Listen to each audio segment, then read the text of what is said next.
తిరుమలలో మనం జుట్టు ఎందుకు ఇస్తామో తెలుసా?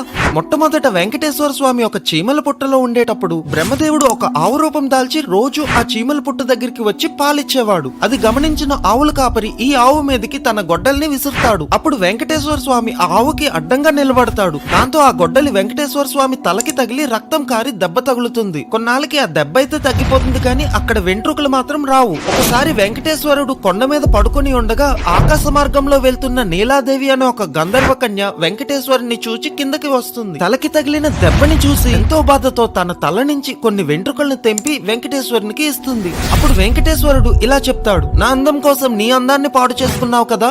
కలియుగంలో కొండ మీదకి వచ్చిన నా భక్తులు తమ జుట్టుని ఇచ్చే సంప్రదాయం మొదలవుతుంది. ఆ జుట్టు యొక్క శక్తి అంతా వేరే భూలోకంలో ఉండే నీకు దక్కుతుంది అని చెప్తారు. ఇంతకీ మనం తిరుమలలో ఇచ్చే మన జుట్టుని ఏం చేస్తారో తెలిస్తే కామెంట్ చేయండి. ఒకవేళ తెలియకపోతే గోవిందా గోవిందా అని కామెంట్ చేయండి.